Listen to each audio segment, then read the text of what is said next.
The Tom Woods Show, episode 1768. Prepare to set fire to the index card of allowable opinion.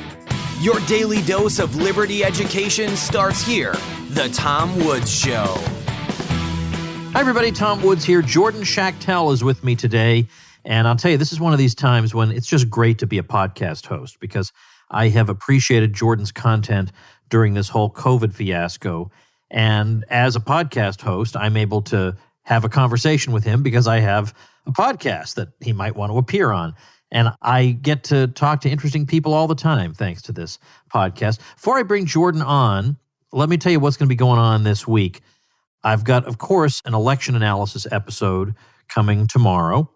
Then later in the week, Mark Crispin Miller will be back to talk about what's going on over at NYU. Very interesting situation with him. When I had him on a week or two ago, people told me it was one of the best Tom Woods Show episodes of all time. And I think it speaks to the open-mindedness of libertarians that we have this guy on the left on the show, and I have an overwhelming response that this is one of my best episodes ever. And I wrote to him and I said, somehow you came on a libertarian podcast and you're one of people's favorite episodes ever. I don't know how you did that. So we've got him coming on. And if all goes well, Dr. Deborah So will come on to talk about her book, The End of Gender. So we got a great week coming right up. Jordan Schachtel, welcome to the show. Thanks for having me, Tom. All right. I got to know you because I guess we've been following each other on Twitter, and I don't remember when I started following you, and you probably don't remember when you started following me, but I just kept noticing, geez, I keep getting tweets that I not only agree with, but I viscerally agree with from this same blankety blank guy over and over and over again. So I finally thought, let me get this guy on the show and let's talk about this for a while. You've been doing some really interesting stuff that I want to talk about, but I want to start with just the basics. I mean, you and I are not specialists in anything having to do with pandemics or infectious disease, and yet it seems like you and I know more than almost anybody in the world. Like, for example, I wasn't panicked in any way about school resuming. I wasn't even slightly panicked about that.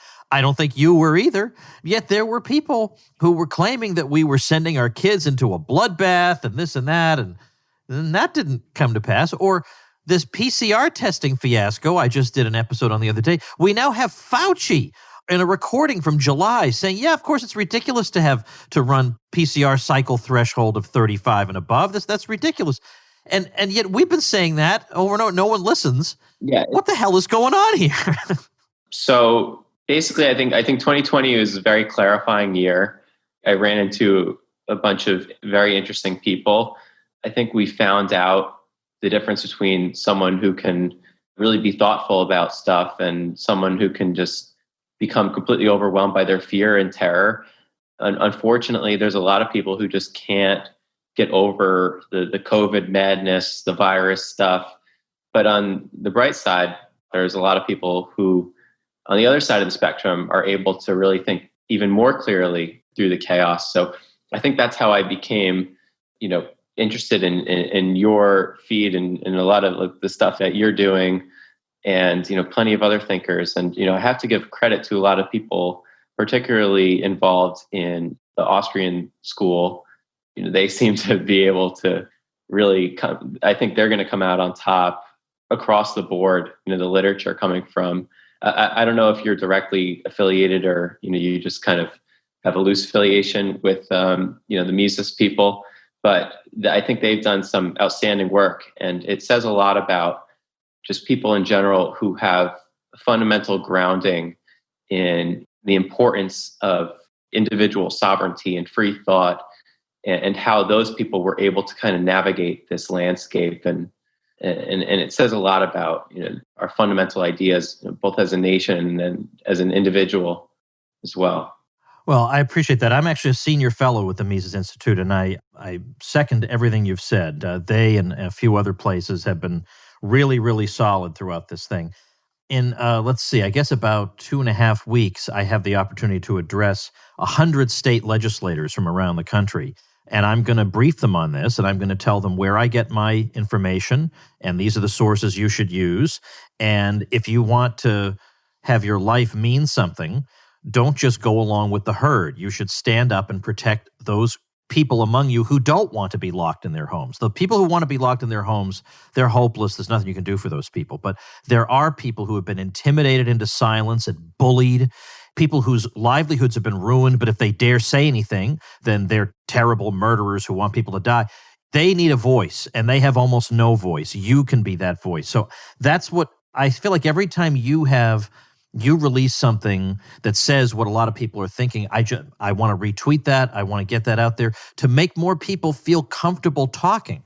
It's so funny that the left talks about they feel like fascism is coming to America. Okay, but do any of them ever hesitate to speak their minds? Whereas our people, I constantly talk to people who are afraid of getting fired if they say what they think. And even people in the scientific world have been ostracized. You see what's happening with Dr. Scott Atlas, who had a decades-long reputation as a Hoover Institute scholar, tremendous background of research in the healthcare space, widely respected. All of a sudden he didn't really enter politics, but he's trying to help out his country by advising the president on the coronavirus pandemic. And all of a sudden he's been demonized, and they're trying to destroy this poor guy for getting the word out that, lockdowns don't work, that all these other mitigations are very ineffective, and trying to drive America towards prosperity and reopening and against lockdowns. And I think you're right that there's millions of people who want to be able to speak out about this, but the left moves so fast in taking this supposed moral high ground that a lot of people are afraid to say anything or even act in a certain way that goes against these superstitions, basically involving the masks and the distancing. And people have, settled in, unfortunately, on this ridiculousnly. You see it in your daily life, especially, living in the DC Beltway. Everyone is wearing masks. Everyone, whether indoors or outdoors, is distancing, masking, doing this and that. So it's just become like this cult appeal, and people are tremendously afraid to speak out against it for being labeled, a grandma killer, being, not caring about other people. There's all this moralistic, nonsensical talk that, they've been able to dominate the space with, but hopefully we're making a difference on this front. I guess one area where I've turned out to be wrong was that I thought that by now there would be more people, even in the entertainment world, where I know it's just hopeless and they all think the same way, but you would have thought that eventually just the natural human desire to live would have overcome their political prejudices to the point where more of them would be saying, look, we're all going to do everything we possibly can, but nobody can ask us not to live. That's unreasonable and inhumane. So we want to live. We want to make movies, and we want to entertain, and we want to have those irreplaceable moments of life back. And so we're going to do the best we can to keep people safe who need to be kept safe. But who's with me? I mean, we're on this earth not to sit at home and stare at a wall all day. We got to live. We can't live our lives on Zoom. I'm shocked at how few people have said that. I can count a handful, but it's only a handful. I got this wrong as well. I thought back in maybe March or April that people would start to wake up en masse and start to reject this stuff, take back our freedoms as Americans fundamentally. But I think we both underestimated how powerful fear and panic can really become a motivator for people to actively engage in behaviors that are against their best interests. They're sitting inside all day, not going to work, not looking for employment, not sending their kids to school. The Surgeon General, Jerome Adams, had this Twitter thread the other day on Halloween, and he was talking about how he had to tell one of his kids that no, he can't go to the Halloween party this year because he might be spreading a virus. And he's like, oh, as a parent, I'm being responsible. But he's not being responsible. He's being a coward, and he's ruining his kid's life. But people are doing these things all in the name of fear of spreading a virus that, as we know, you can't really stop the spread. And the whole notion that the government has this all figured out is beyond preposterous. But people have bought into this idea that they have to basically ruin their own lives to sacrifice for the betterment of humanity, but all they're doing is contributing to a completely sunk cost. And meanwhile, there are plenty of older people who are saying, I don't want to live my life this way. I'm probably in my last year or two, and I'll be darned if I'm going to spend it trying to figure out how Zoom works on my computer, or if I'm going to spend it waving at my grandchildren through a window. Then there's no point in being alive. I mean, if you just keep my heart beating, that's really not enough. I'm not a cow. I have to have socialization. I have to have the things that give me joy. Now, meanwhile, I guess the thing that I thought would have made people see the light was just by looking at places like where I live. I live in Florida. Where do you live? You live in the D.C. area? Beltway, yeah. Yeah. So I live in Florida. I've lived here for about 4 years now. And I wouldn't say life is normal because there are a lot of masks. And, there's still some, you still see on the floor, stand here at the cash register kind of thing. But you know that DeSantis removed all occupancy restrictions and all that. I mean, so we're as close as you can get outside of South Dakota in the U.S. to normal life. And we're doing pretty well. Our numbers are pretty good. And I guess I would have thought that people would look at that and say, wow, they've been doing this and that, and they've had bars and they've had all these different sorts of things, and people are just going about their lives. And, well, they have about the same result that my state has, where I'm not allowed to do anything. And not to mention, Florida has the 5th oldest population in the whole country. It has tourists coming in and out all the time. So you would think we should be a disaster zone, and we're not. And I guess I would have thought examples like that would do the trick. But some of it is people are getting the wrong data. They're being told that Florida is doing very badly. Again, I have to admit, I'm throwing my hands up in the air. I'm stumped. It's this constant manipulation of statistics and data. And, you see this in the electoral polling too. But people can decide for the outcome before they even start to do the research and investigations. I mean, the New York Times has this interactive graph that Twitter's been promoting for the past week or so that says, we've proven how masks work. And they have these sophisticated models, but it's all nonsense. And that's just kind of, people who are watching CNN all day, who are reading articles in the legacy media stating as fact that these mitigations work, not proving with any particular evidence, any trials, studies. And it's become basically a religion to this point because there's no evidence. The evidence is supporting our side for reopening, but it doesn't seem to matter when you have this, fear and terror component combined with this very manipulative stuff that's coming out of these, so-called public health institutions, where they're just making demands upon us and then citing their credentials as a reason for us to comply with them. I think the whole thing has exposed so-called public health as a fiasco that I hadn't even realized how bad it is. And we've been joking on Twitter about public health being the field that kids who weren't bright enough to get into medical school go to. But you would think if it's public health, that would mean that, well, we have to think about measures that taken overall will be beneficial to the public. But there's been absolutely zero public health analysis in all this. It's just monomaniacal fixation on COVID. Yeah, the game that these media people and pundits play is that they say that, if you're not a public health expert, which is a very authoritarian collective concept in and of itself. Yeah. You have no right to comment on these extremely complex issues that involve manipulating society as they see fit, including the economy, including distancing people, human beings from each other.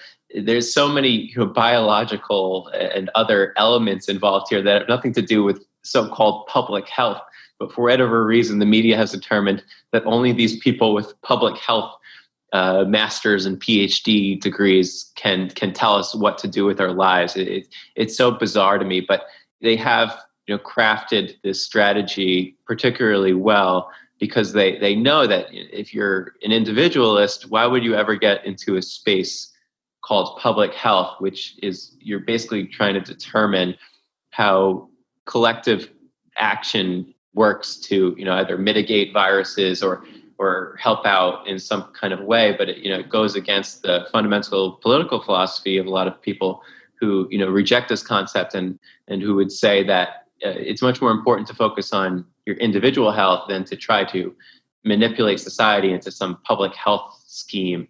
So that's why there's a lot of people on our side who unfortunately don't have a background in this kind of stuff, because just like a sociology or gender studies degree, it doesn't attract much interest in people on our side of the political fence. Right. And man, geez, the results have been catastrophic. Hey, everybody, let's take a quick break to say a little something about, well, frankly, being an adult, which you wake up one day and find that indeed you are. And there are some things that go along with being an adult. And one of them is buying life insurance. And it may seem like a daunting task and you don't know where to begin. But if you have loved ones who depend on you, it is very important.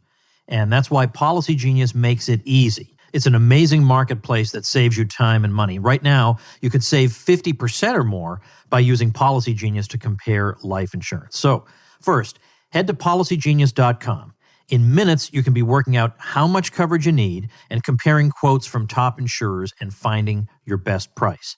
And then Policy Genius will compare policies that start at as little as $1 a day. And you may even be eligible to skip the in-person medical exam. Everybody raves about Policy Genius. They have a 5-star rating across over 1,600 reviews on Trustpilot and Google because they get you such amazing deals.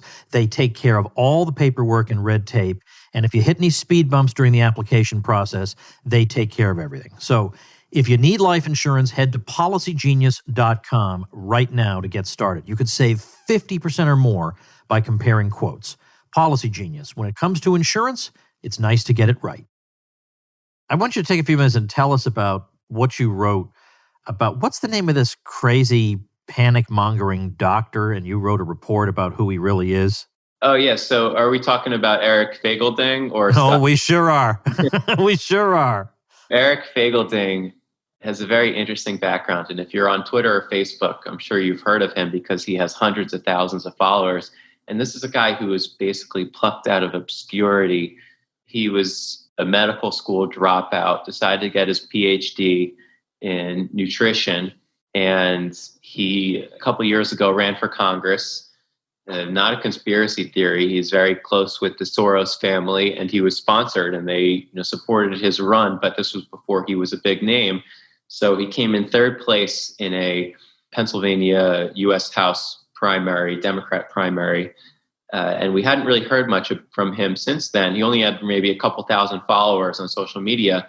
But what he did was he weaponized his association with the Harvard School of Public Health, which, by the way, is funded thanks to a monster donation from actors tied to the Chinese government. But that's, separate bag of worms there. Eric Feigelding is basically just the worst of panic salesmen. He poses as an expert in these fields of virology, epidemiology. He pretends to be a doctor, a medical doctor sometimes. But this is a guy who basically his entire professional background is in nutrition, diet. He's tried to run a couple health technology startups involving his expertise. And what he found was that early on in the COVID pandemic, he released, all these crazy tweet threads about how it was the worst virus in human history. He was quoted as saying it was the most virulent virus ever, which is obviously not true, and that this is going to be the most lethal thing. And people really became attracted to his tweets because he was just total fear, panic, and otherwise. But this guy's always been a far left politician. When he was running in 2018, he ran on a platform of complete government-controlled medicine, completely socialized medicine, universal health care, basically reforming Medicare and Medicaid to become completely government dominant, no space for private industry in the healthcare space. So he's a radical leftist posing as this medical expert, and he's trying to push Biden across the finish line, and he's getting involved in all these big time super PACs. But the guy's a total fraudster. He has no credentials in this space, but he claims credentials in this space as so-called expert. He even appeared in a Biden super PAC ad that's running in TV spots all across America. He's wearing a tie and a white coat, which signifies that he's a medical doctor. And it even says in his in the chyron on the in the advertisement that he's Dr. Eric Feigelding. But when you should be addressing a medical doctor as a doctor, and he's a PhD. So they're basically deliberately confusing their audience. And this guy's just always been an academic researcher. So in summary, he's a total fraud. He's a panic salesman, and he's using it, I think, to advance his political agenda. And I think that he will probably be running for Congress the next cycle around. And you can almost take that to the bank. Well, I don't want to spend too much time on Trump and Biden because you and I are speaking here on Election Day, and whatever we say, half of it will be irrelevant by tomorrow or whenever we find out the results. But still, Biden has been so slippery on what it is that he wants to do. Oh, he's got a plan and he's going to implement that plan. And then he finally let his plan out and it's, well, I want people wearing masks and doing social distancing. Yeah, okay, well, thanks. I mean, we actually heard that, believe it or not. But beyond that, he had this tweet. By the way, his tweets make me insane. They treat the public like we're seven. But one of them was something like, I'm not going to shut down the country. I'm not going to shut down the economy. I'm going to shut down the virus. Okay, the problem with that is, first of all, other than that, that's a meaningless platitude. You've surrounded yourself by people who seem quite eager to shut down the country. That's the problem, right?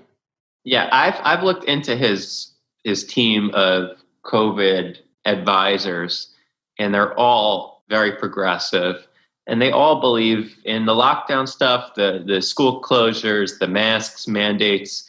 They're 100% on board with this wave that you're seeing coming through Europe of lockdowns. And I would expect them to advise a President Biden to do exactly that. And in order to supposedly shut down the virus, they're absolutely going to plan attempting to lock down. Luckily, we have a system of federalism.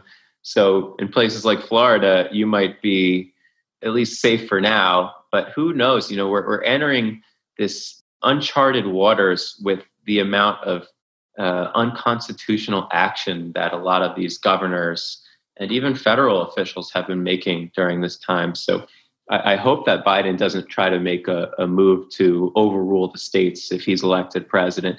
But I wouldn't be surprised to see, another big power grab. So hopefully, in the case of a Biden presidency, if you're living in a so-called, I guess, free state, red state, anti-lockdown state, hopefully you'll be able to keep that together. Yeah, I hope so. But as you say, it's very hard to predict. The thing is, let's say there is a President Biden. And again, I don't want to dwell on this because maybe there isn't one and there was no, but it's still an interesting intellectual exercise.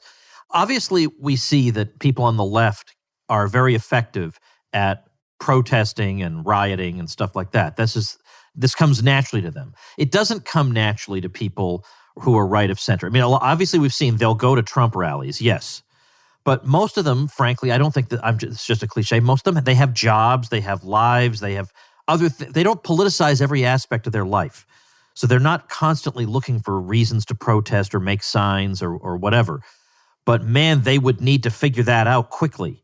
If ever there was some attempt at some kind of national lockdown, we would have to say, look, you're going to have to try to be like these people. And I wonder if a solid 15% of America was prepared to just plain not do it and just keep living their lives, are they really going to send in the tanks all over America? I don't think so. I think it has to fall apart.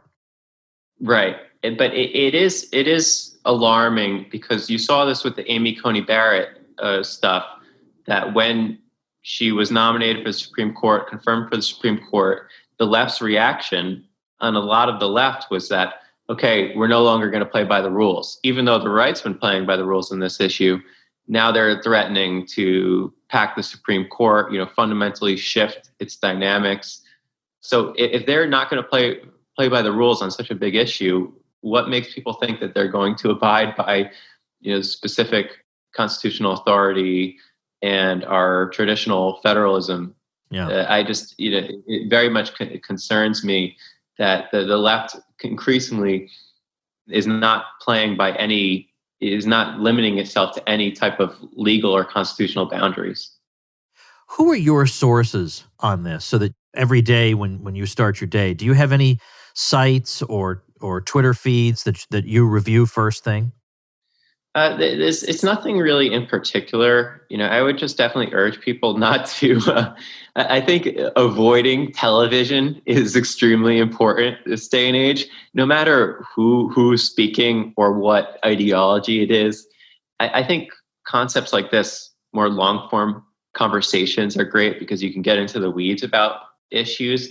But when you're watching Jake Tapper for 5 minutes go on about how these people are evil, the virus is killing everyone, all these deaths, I think that Twitter has become a great resource for people to kind of expand their horizons. As much as I dislike the censorship that's coming out of there, there's still a lot of thoughtful people, particularly those connected with the Great Barrington Declaration, which is the anti-lockdown coalition founded by scientists from Oxford, Harvard, Stanford. They have Ivy League credentials too, and elite institutional credentials. But there's a lot of people out there. I would urge people not to go to these like John Hopkins or Worldometer sites that just put out these testing data, because as we know, the PCR thing, that the testing data is complete junk, which expands to the deaths data.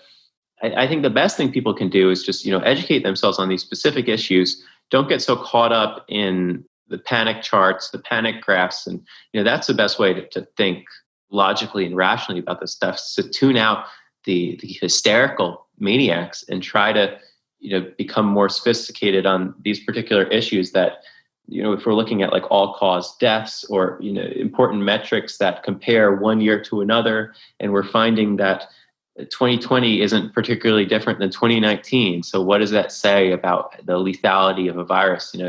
People really need to expand beyond looking at the daily numbers and freaking out. Yeah, exactly. It's an interesting observation by somebody from Sweden the other day that September of 2020 was the least lethal month that Sweden has ever seen since they started recording stuff like this in terms of deaths per 100,000. I mean, that's a little bit weird in the midst of 2020. This seems like that would make people curious. You would think it would make people curious. You mentioned the Great Barrington Declaration. Of course, I'm a big supporter of that. And just before we started, I on last tweet of mine was a comment tweet to somebody also from Oxford, Tricia Greenhall, who said that she just turned down an invitation to debate one of the signers of the Great Barrington Declaration on television. She says, because it isn't science and I'm not playing your scientists are divided game. So my comment to that was, she refuses to debate out of sheer principle, you understand, not because she'd be rhetorically dismembered on live television, which I think is more likely. The thing is, the great thing about that Great Barrington Declaration is people like that woman that I just quoted are used to not being challenged. They're used to having the things they do go unremarked on. Like for all the stuff that was going on in the federal government with critical race theory, nobody ever expects that to be called on. They expect that just to go on because they're the left and they're in charge and they do what they want. Somebody pointing out what they're up to and then demanding that they explain and account for themselves is unusual to the point of shocking the hell out of them, apparently. Well, you see this in the United States with a guy like Fauci. I mean, who has ever brought Fauci on in TV? He does TV every single day, does countless hits. Have you ever seen an adversarial interview with Dr. Fauci? The only time I ever saw anyone ever debating Fauci was really just when Rand Paul was trying to ask him to explain his past guidance compared to his newer guidance, and how it seems kind of that he's on both sides of the issue and he's back and forth. And these people, whether they're from the government bureaucracy or from these academic institutions, very rarely have they ever been challenged. And you definitely see that on social media when they say, this is disinformation. I'm not going to debate this. I'm not going to debate this data with you because I'm in the right, and you can't even question me. This has been their fundamental attitude, and they're really exposing themselves. How can people, other than Twitter, how can people follow you? I know you have a newsletter. Yeah, so I have a new publication called The Dossier on Substack. You can search for it on Google. You could follow me on Twitter. And I don't really do Facebook too much because I think Facebook would just kick me off anyway. They seem to be heavily involved in the censorship. But yeah, I'm definitely expanding. I write a lot about the pandemic, and my background's actually in national security and foreign policy. So I write a little bit about that too on my Substack publication. But right now, I think it's easiest for me just to be an independent journalist, not to be tied to particular big institutions. I worked in right of center media for quite some time, and I think it's easier for myself to just be publishing on my own. And I encourage other people to do that too. You know, there's really no reason why you need to be. It's nice to have, you know, salary, but you know, there's a lot of ways to be effective and successful without the support of, you know, big media institutions. And I think that some of the most profound thinkers tend to be more, you know, independent anyway. So yeah, that's the best place to find me. Okay, excellent. I think that's pretty sound advice for this day and age. So the link to your newsletter, I'll put it on the show notes page. It's also in your Twitter bio. So Twitter, Jordan Schachtel, Schachtel is the Twitter handle. But I'll put all this stuff up on our show notes page, tomwoods.com/1768. All right. Well, look, keep doing what you're doing, because I'll tell you, I asked you about your sources. You're one of mine. Okay. Every day I actually look at your feed. Sometimes you show up in my natural feed, but I'm too impatient for that. I go right to your, and I just see what you've been retweeting, and half the time I retweet those things, and every once in a while one of my tweets is in there, and I say, "How about that? The old man is getting noticed." So again, thanks for what you're doing. It's very important. Yeah, thanks. You too. I really appreciate your time. All right, folks, before I let you go, what a fascinating new podcast by a Tom Woods Show listener. It's from Patrick McFarlane, the creator of Liberty Weekly, and it's the Unhallowed Podcast. You can check it out at unhallowedpodcast.com. It's a husband and wife show. Patrick and Elizabeth met by chance in the Gothic horror class at the University of Minnesota, and their podcast dissects classic works of Gothic horror for a modern audience. And this is a genre that is fraught with postmodernist and neo-Marxist analysis, but Pat brings a classical and individualist approach. It's a great idea, brilliant, original. You find it on all major podcasting platforms, and the website, once again, is unhallowedpodcast.com. I'll link to it at tomwoods.com/1768. And of course, you know why they're getting this nice shout out. They used my link to get their hosting, and so they get this benefit, among many other nice benefits that will give you a great head start out of the gate with your brand new website or blog. So if you would like benefits like that, check out tomwoods.com/publicity, and I'll see you tomorrow. Become a smarter libertarian in just 30 minutes a day. Visit tomwoods.com to subscribe to the show for free, and we'll see you next time. Like the sound of the Tom Woods Show? My audio production is provided by Podsworth Media. Check them out at podsworth.com.